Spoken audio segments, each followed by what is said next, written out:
বিয়ের 15 দিন মাথায় জানতে পারলাম আমার বর বেস্ট ফ্রেন্ড বলে যাকে পরিচয় করে দিয়েছে বিয়ের সময় সে সব সময় পাশে ছিল। আমাদের বিয়ের অধিকাংশ ছবিতে মুখটি দেখা যায়, সে আসলে আমার বড় দীর্ঘ বছরের প্রেমিকা। মুহূর্তের পায়ের নিচে থেকে যেন মাটি সরে গেল। নতুন দেখা স্বপ্নগুলো দুঃস্বপ্ন হয়ে গেল। ওর অফিসে বেশি দিন ছুটি ছিল না, থাকা বিয়ে 10 দিন পর আমার ঢাকা চলে আসি। শুনেছি চাকরি পাওয়ার পর থেকে সে একলাই বাসাটা নিয়ে থাকতো। সে নিজে রান্না করতে পছন্দ করে, তাকে নিজে রান্না করতো।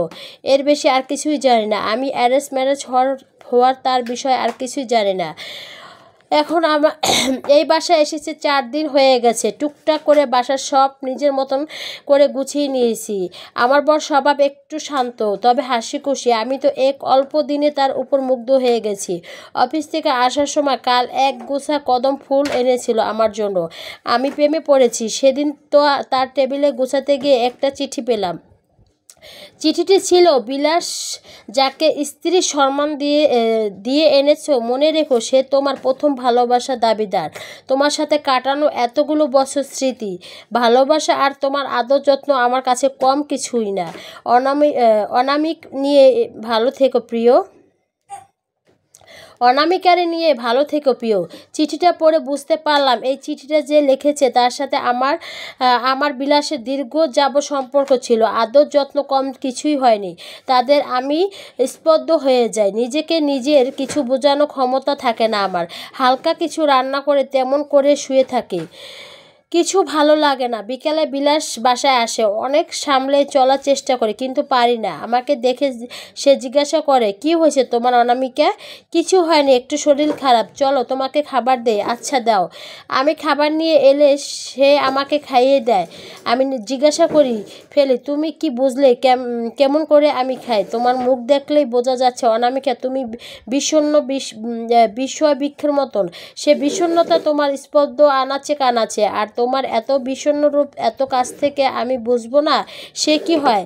কাছে থাকলে কি শুধু ভেতরে খোঁজ পাওয়া যায় না অনামিকা? ভেতরে খুঁজে পেতে অনুভূতি অনুশীলিত করতে হয়। যে অনুভূতি নিজের জন্য, তার খোঁজ কি অনুশীলন র্যাপ করা যায়? সে খাইয়ে দিতে বলল। অনামিকা কি হয়েছে তোমার বলো তো? অনামিকা কি হয়েছে তোমার বলো তো? এত বিষাদের রূপ কেন? এই অবহেলাতে আমি হেসে পড়ি।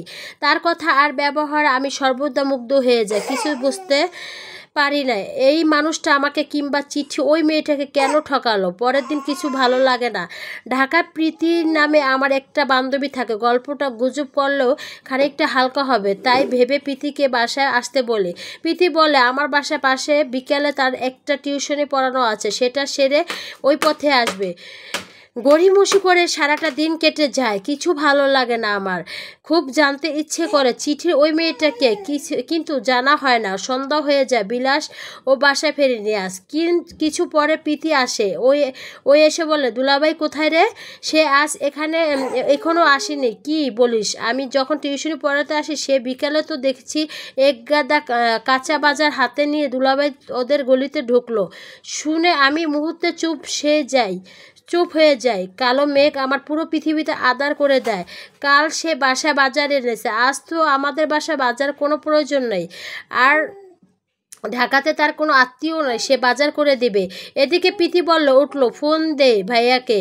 যদি গলিতে ঢুকতে দেখেছি তবু এখনো পৌঁছায়নি, কোনো বিপদে কিনা। আমি তখন হাজার সামলাতে চেষ্টা করার পর চোখ থেকে জল গড়িয়ে পড়লো। হালকা চিনচিন ব্যথা অনুভব করি। প্রীতিকে কিছু বুঝতে না দিয়ে তাকে ফোন করি। প্রীতিকে কিছুই বুঝতে না দিয়ে বলি ফোন বন্ধ আছে। গল্প আর হয়ে ওঠে না। সেও টেনশন করতে করতে চলে যায় খানিক বাদে। প্রীতিকে কিছু বুঝতে না দিয়ে তাকে ফোন করি। বিলাস দ্বিতীয়বারে ফোনটা কেটে দেয় আর মেসেজ করে, আমি একটু বাইরে আছি, ফিরতে কিছু দেরি হবে, তুমি খেয়ে নিও অনামিকা। প্রীতিকে কিছু বুঝতে না দিয়ে বলি ফোন বন্ধ আছে। গল্পটা আর হয়ে উঠলো না। সেও টেনশন করতে করতে চলে যায় খানিক বাদে। আমি একলা ঘরে গলা ফাটিয়ে শব্দ করে বারবার প্রতিঘাত করি। আমার ভেতরটা ফেটে চৌচির হয়ে শুধু জানতে ইচ্ছে করে কার কাছে এই অবহেলিত আমার বিলাস। মাঝে মাঝে তাকে আর বিলাস বলতে ইচ্ছে হয় না। আবার মনে হয় সে মানুষটা আমার ভালোবাসা তো কোনো কমতি রাখেনি, আমার মন খারাপের খোঁজও তো সে রেখেছে। থাকতে তো পারে তার কোনো বিষণ্ণ অতীত, ভালোবাসাটাই তো পারে সে বিষণ্ণতাকে। সে কিন্তু অপমানিক আমার এখানে। সেই বিষণ্ণতা যদি এত মাতাল হয়ে থাকে তাহলে শুধু শুধু কেন আমার জীবনে তো আর বেঁধে এই প্রশ্ন করে। আমি কিছুই বুঝতে উঠেই না। বিলাস অন্য কাউকে ভালোবাসে, অন্য কাউকে ছাড়তে না পারলে আমার কেন বিবাহ করলো? কখন ঘুমিয়েছি জানি না। মধ্যরাতে বিলাসের কবিলঙ্গের ঘুম ভাঙে। ঘরে আসলে অনেক কিছু শুনবো বলে ইচ্ছে ছিল, কিন্তু আমি দরজা খুলে তার মুখে চেয়ে আরও বেশি বিস্মিত হয়ে যাই। বিস্মিত কালো মেঘ তার সমস্ত মুখ আকাছা হয়ে রেখেছে। সে একবারের জন্য মুখে তুলে তাকানো না, কাপড় ছাড়তে শুধু একটা বার বলে, অনামিকা তুমি না খেয়ে ঘুমিয়েছো যে, যাও খেয়ে নাও। আমি জানি ও খায়নি। মুহূর্তে আমার ভেতর তার বিস্মৃত রূপ খা করে উঠলো। মানুষটি ভাবছিল বহুবার সে হুড়মুড়িয়ে সে বিছানাটা লুটিয়ে পড়ে। এত সুন্দর বেদনার রূপ কোনো পুরুষকে কখনো দেখিনি আমি ধীরে ধীরে তার পাশে গিয়ে বসে আলতো করে তার চুল আঙ্গুল গুজে বলি, বিলাস তোমার এই বিষাদের কারণ আর যাই হোক সে নিশ্চয় কম কিছু না। আমি এই বিষাদের ভাগ পেতে চাই। সে আমার হাতটি 2 মুঠো জড়িয়ে ধরে মুখ তুলে বলল, এই গল্পটা চলবে। এই গল্পটা একটা আপুর গল্প। এই গল্পটা একটা আপু লিখে পাঠাইছিল, আবার শেয়ার করতে বললো, তাই একটু শেয়ার করলাম। কেমন হয়েছে অবশ্যই স্টোরিটা বলবেন কমেন্টে। তো ভিডিওটা যদি ভালো লাগে অবশ্যই লাইক কমেন্ট শেয়ার করবেন। তো সবাই ভালো থাকবেন, সুস্থ থাকবেন। আমার পেজে লাইক কমেন্ট শেয়ার করে সবসময় পাশে থাকবেন। আল্লাহ হাফেজ।